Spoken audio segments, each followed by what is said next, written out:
देखिए, कल हमने आपको इंडेक्स ऑफ ए सब ग्रुप के बारे में डिस्कशन किया था। अब यहाँ हम उस पे डिपेंड एक प्रॉब्लम के बारे में डिस्कस करेंगे, यानी एग्जाम्पल नंबर जो 4 है।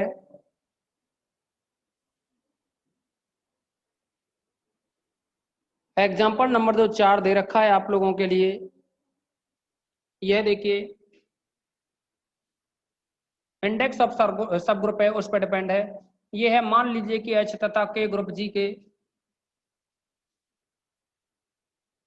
मान लीजिए कि एच तथा के ग्रुप जी के परिमित सूचकांक वाले उपग्रुप हैं। परिमित सूचकांक वाले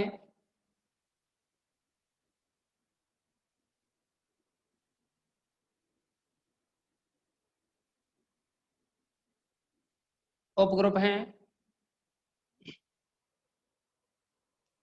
तथा मान लें कि एच सबसेट के तथा मान लें कि एच सबसेट के सिद्ध कीजिए कि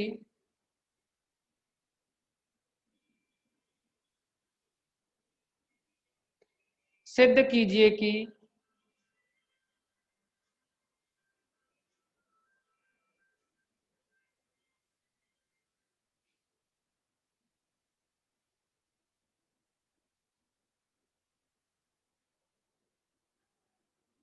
जी सूचकांक एच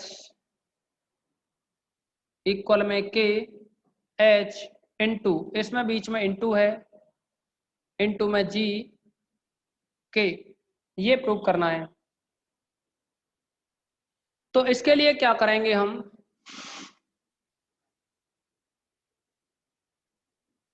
क्योंकि एच तथा के ग्रुप जी के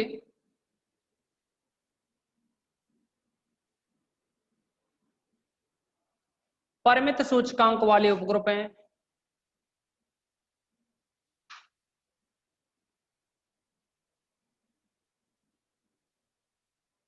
परिमित सूचकांक वाले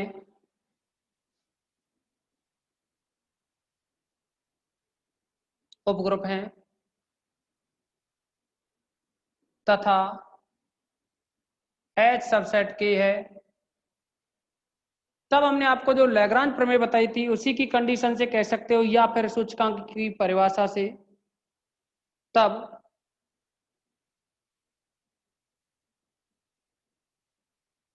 सूचकांक की परिभाषा से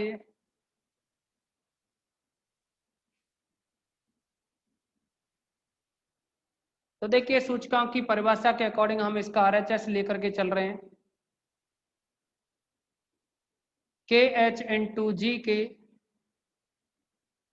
इक्वल टू, के एच को लिखोगे order of K upon order of at H into, G K को लिखेंगे order of G upon order of K. यहाँ ऑर्डर ऑफ के से ऑर्डर ऑफ के कैंसिल हो जाएगा, तो ऊपर तो रहा ऑर्डर ऑफ जी, नीचे रहा ये ऑर्डर ऑफ एच।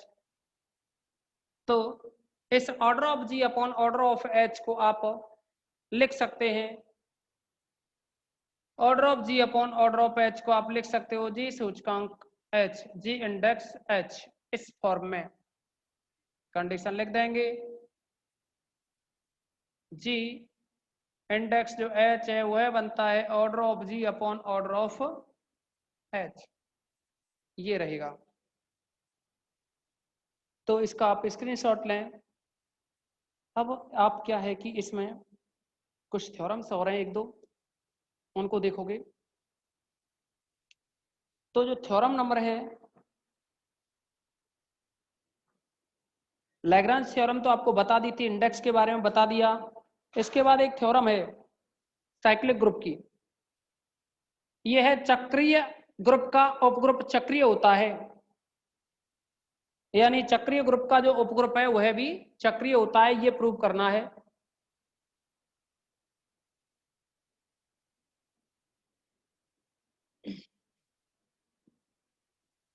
इसके लिए हम क्या करेंगे समझें। थ्योरम है ये, चक्रीय, एक चक्रीय समूह का उपसमूह चक्रीय होता है।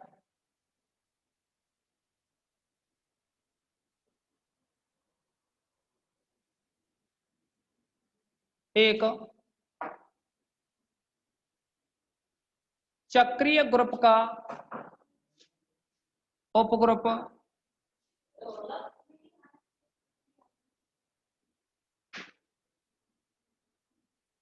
चक्रीय होता है। यानी हमें जो प्रूव करना है वो ये है कि जो साइक्लिक ग्रुप होता है ना, उसका भी अगर कोई भी सब ग्रुप हो, किसी भी साइक्लिक ग्रुप का जो सब ग्रुप है वह भी साइक्लिक ग्रुप होता है, ये प्रूव करना है। तो इसके लिए देखिए,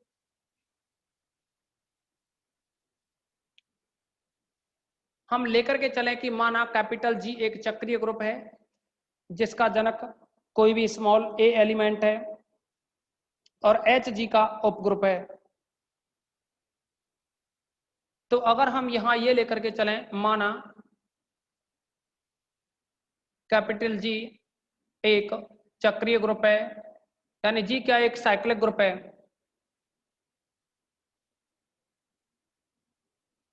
तथा स्मॉल ए ग्रुप जी का जनक है। देखो आप लोगों को यहाँ जनक के बारे में बताना है, और जनक के बारे में बताने के लिए पहले भी हम आपको स्टार्टिंग में कंफर्म कर चुके हैं कि चक्रीय ग्रुप क्या होता है, लेकिन फिर भी इसके बारे में थोड़ा यहाँ भी बता देंगे। तो जैसा कि आप लोग जानते हो, G is equal to 1 omega omega square, यह एक ग्रुप है। ये चक्रीय ग्रुप भी होता है, लेकिन चक्रीय ग्रुप की कंडीशन ये होती है कि एक ग्रुप जी चक्रीय ग्रुप कहलाता है यदि इस ग्रुप जी का प्रत्येक अवयव इसी ग्रुप के किसी भी एक अवयव की पूर्णांक घात के रूप में व्यक्त किया जा सकता हो।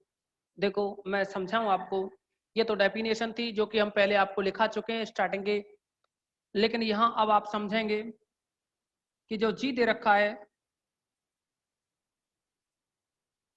जी का कोई भी अवयव लें, गुणन संक्रिया के लिए बात कर रहे हैं, संक्रिया कौन सी है, गुणन।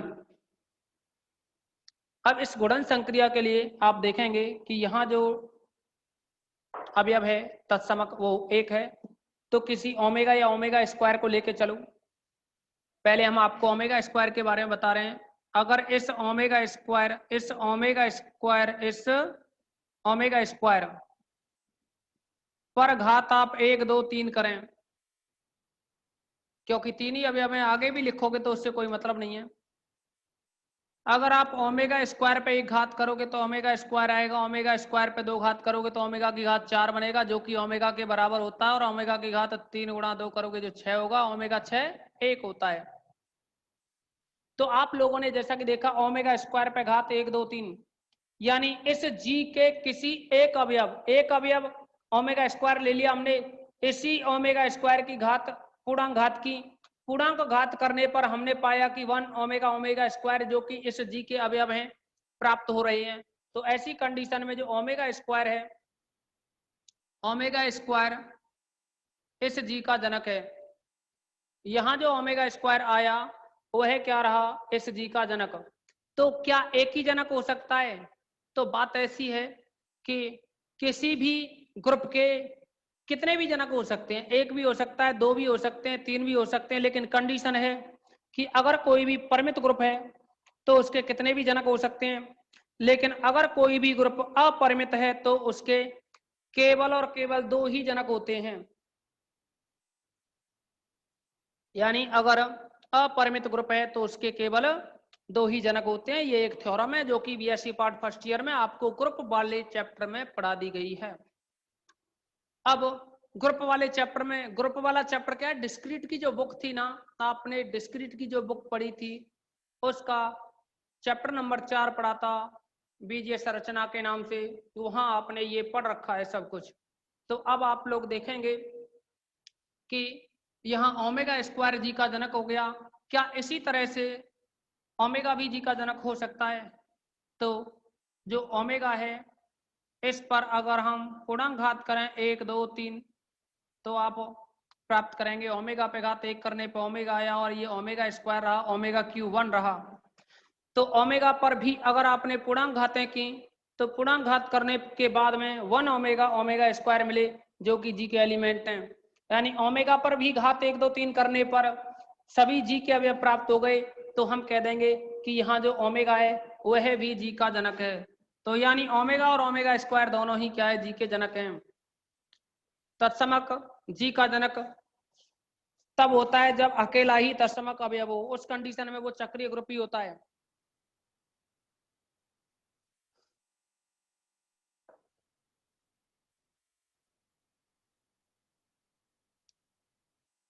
अब देखो इस आधार पर हम इस प्रमेय के बारे में चर्चा करेंगे।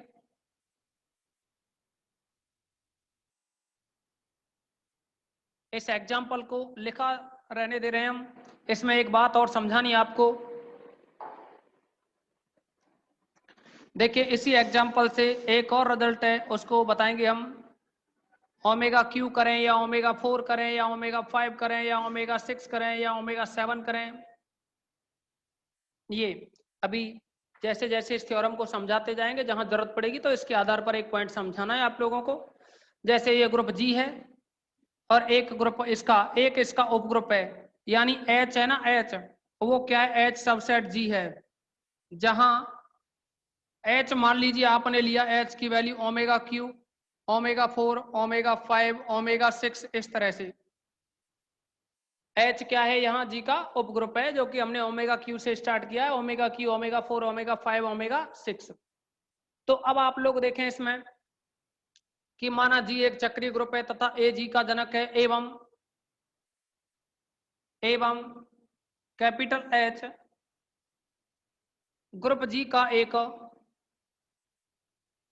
उपग्रुप है, ये कंडीशन। अब देखो एच का मान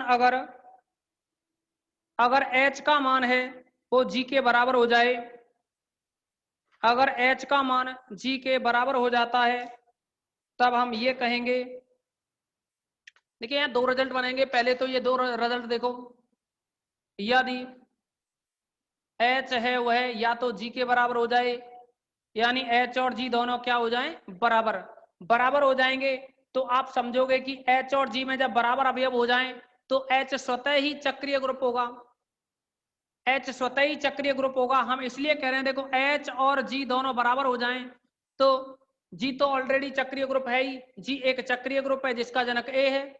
अब जी चक्रीय ग्रुप है और एच इसके बराबर है, तो इसका मतलब एच भी तो चक्रीय ग्रुप ही हुआ और इसका भी जनक फिर ए ही रहेगा।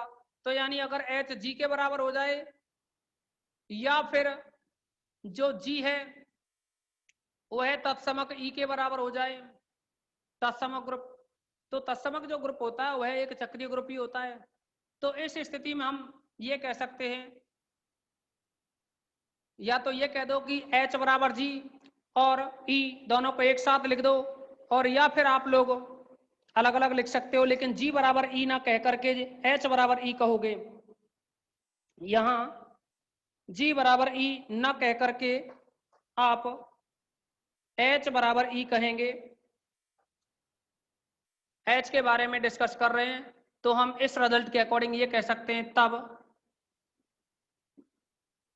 H स्वतः ही एक चक्रीय ग्रुप होगा।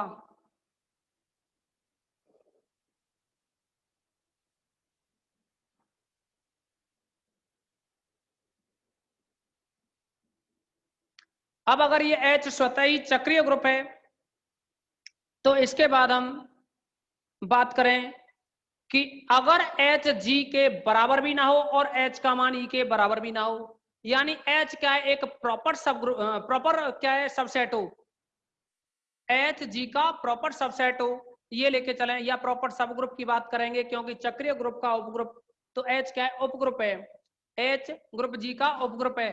तो हम अगर ये लेकर के चलें, यदि H सबसेट ऑफ G, यानी H G का एक उचित उपग्रुप है। एच जी का क्या है, एक उचित उपग्रुप है। एवं एच का प्रत्येक अवयव, देखो इस स्थिति में भी क्या होगा, देखो एच क्या है, सब ग्रुप है जी का, सब ग्रुप है, तो आप लोग समझो जी ग्रुप है तो चार कंडीशन समृद्ध, साचर, तत्समक, प्रतिलोम इनको सेटिस्फाई करेगा। और एच क्या है, यहाँ जी का सब ग्रुप है, तो एच भी क्या होगा, समृद्ध, साचर, तत्समक, प्रतिलोम इन कंडीशनों को चारों को सेटिस्फाई करेगा। और जब ये इन चारों कंडीशनों को सेटिस्फाई करेगा तो हम ये कह सकते हैं कि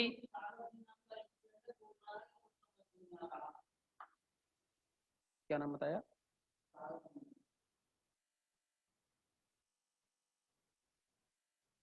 कौन है भाई, मुकुट बोल रहे हो क्या? सागर सिंह है, सागर सिंह।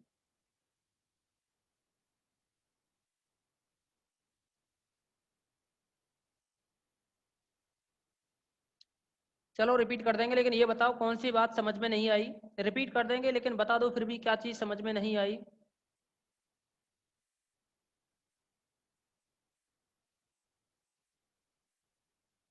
क्योंकि मैंने तो इसमें एक साइक्लिक ग्रुप है ना। सभी को अनम्यूट कर रहा हूँ, क्योंकि एक बार सागर सिंह को अनम्यूट कर रहा हूँ। किसी और भी स्टूडेंट को प्रॉब्लम हो तो बताओ, किसी भी। अच्छा तुम इंग्लिश मीडियम से हो क्या? भानु सोनू सोनी, ये इंग्लिश मीडियम का स्टूडेंट है। चलो चलो कोई दिक्कत ना, छोड़ो। ठीक है। देखिए फिर भी मैं क्या है कि यहाँ आपको प्रॉपर इंग्लिश मीडियम में नहीं लिख सकता, नहीं तो आप जो 4 या 5 बच्चे होंगे, 10 होंगे, उनकी वजह से फिर पूरा जो क्या है इंग्लिश में। और अच्छा दूसरी बात, और जो इंग्लिश मीडियम के जो बैच है ना उनकी भी सेपरेट क्लास लगेंगी। और यहाँ आप लोग भी जानते हैं कि मैं एक तो आप लोगों को जो भी टर्म्स हैं उनको इंग्लिश मीडियम में बोल के ही चल रहा हूँ, लेकिन क्योंकि बोर्ड पे सब कुछ नहीं लिख सकते इंग्लिश मीडियम में, फिर हिंदी मीडियम वाले हैं ना उन सभी को प्रॉब्लम हो जाएगी, तो थोड़ा बहुत एडजस्ट भी करोगे भाई आप। देखिए यहाँ जो चक्रीय ग्रुप है, चक्रीय ग्रुप का मतलब है साइक्लिक ग्रुप से।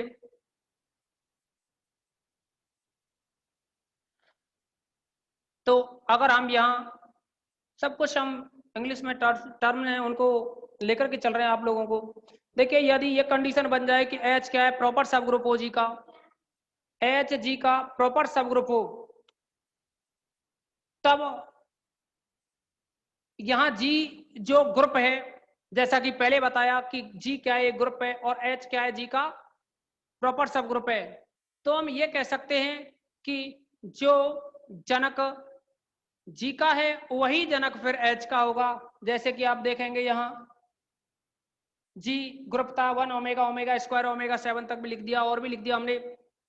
और जो एच है उसमें ओमेगा क्यू, ओमेगा 4 हमने यहाँ से टर्म लिए हैं, ओमेगा क्यू, ओमेगा 4, ओमेगा 5 से।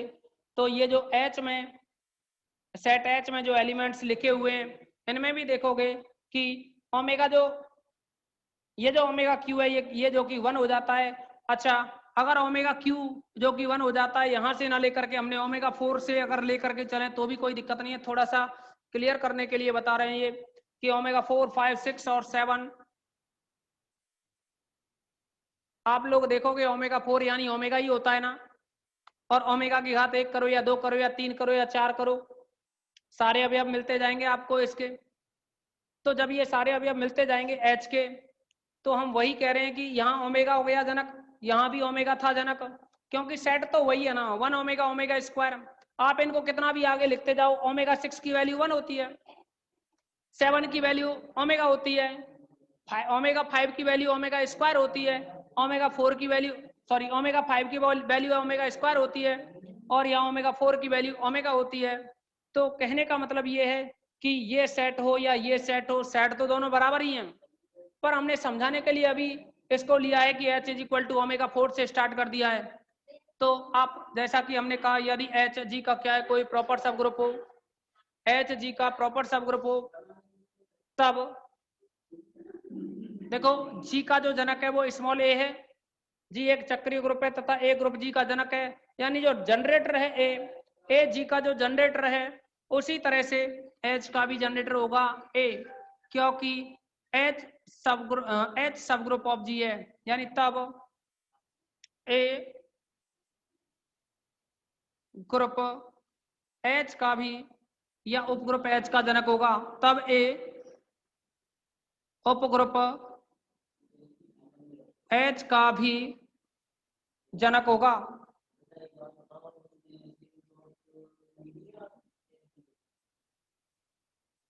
अब हम अगर ये लेकर के चलें कि मान लीजिए एक न्यूनतम धन पूर्णांक स्मॉल एम इस प्रकार है कि ए की घात M belongs to capital H है। मान लीजिए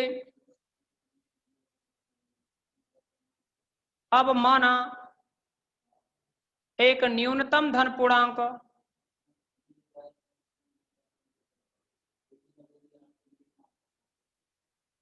स्मॉल एम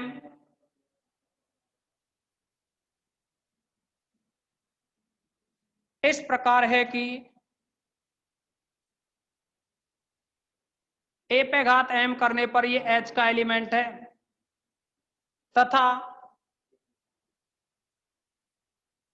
अन्य अवयव ए की पावर एस करें तो ये भी एच का एलिमेंट है।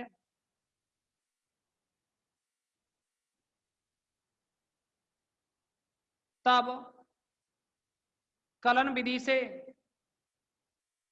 आप लोग 10th क्लास में पढ़ करके आए यूक्लिड विभाजन एल्गोरिथम, जिसको आप कलन विधि भी कहते हैं।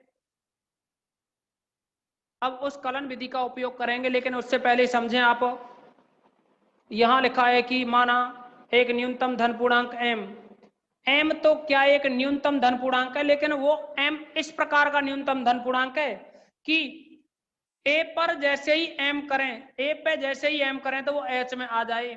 जैसे कि देखिए यहां जो लिखा हुआ है ना एच और जी, तो अब आप समझें इसमें कि एम की जगह ऐसे समझो यहां 4 है, क्योंकि ओमेगा पर 4 घात करते ही एच में आ गया, ओमेगा पर 4 घात करते ही एच में आ गया।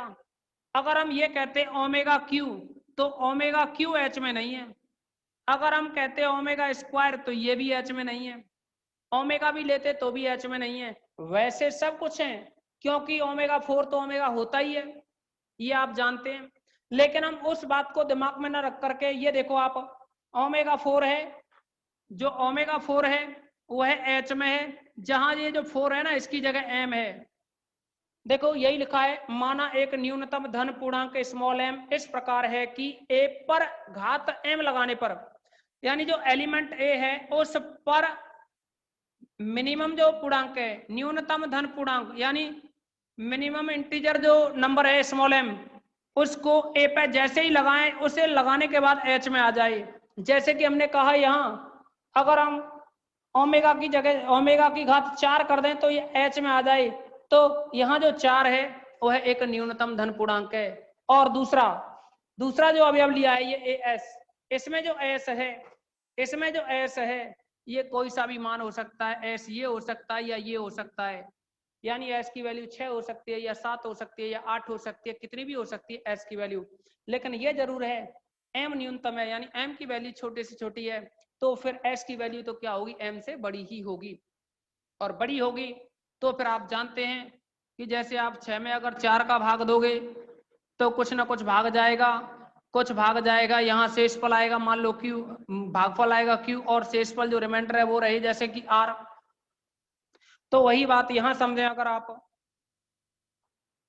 एम और एस में कि एस बड़ा है एम छोटा है, तो इस एम का भाग लगाएं एस में, मान लो क्यू बार गया, शेषफल बचा आर।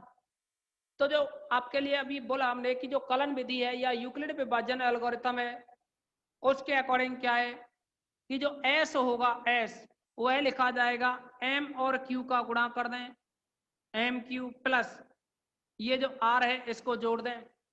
जैसे कि आपको बताएं कि अगर आप 5 में 2 से भाग दें, 2 बार जाएगा और शेषफल 1 रहेगा, तो आप इस 5 को लिख सकते हो 5 बराबर 2 गुणा 2 प्लस का 1, ये रहा आपके पास m, ये रहा s, ये रहा q और ये रहा r।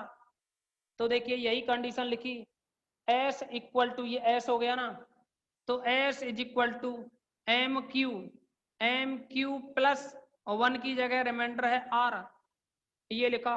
लेकिन अब देखो इसमें भी एक कंडीशन होती है, और इसमें जो कंडीशन है वो है ये जो r जो होता है यह वैल्यू 0 के बराबर या 0 से बड़ी होगी, लेकिन ये छोटी होगी कितने से, इस m से।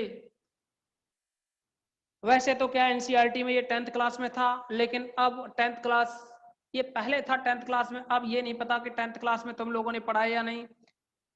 अब देखो इस कलन विधि से, वैसे तो ये ऐसा कुछ नहीं है, कहीं ना कहीं पढ़ लिया होगा आप लोगों ने, कलन विधि का अगर आप उपयोग करें। अच्छा दूसरी बात, ये आपने डिस्क्रीट में भी पढ़ी है, यूक्लिड विभाजन एल्गोरिथम है, वो डिस्क्रीट की जो बुक थी उसमें भी आप लोगों ने पढ़ रखी है ये। तो यूक्लिड विभाजन एल्गोरिथम के अकॉर्डिंग एस इक्वल टू होगा एम क्यू प्लस आर, लेकिन ये जो आर पे कंडीशन है वो 0 और m के बीच में है।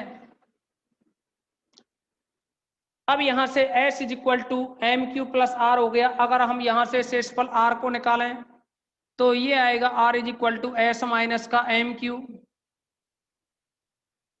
और अगर हम a की पावर r की वैल्यू निकालें तो r की जगह लिखेंगे s माइनस का एम क्यू। आप एक बार इसका स्क्रीनशॉट लें क्योंकि उधर से हमें मिटाना है कुछ, स्क्रीनशॉट लीजिए आप इसका।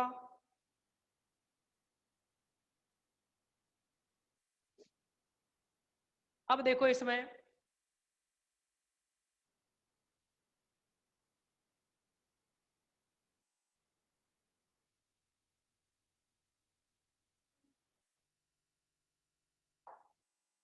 अब आप देखेंगे इसमें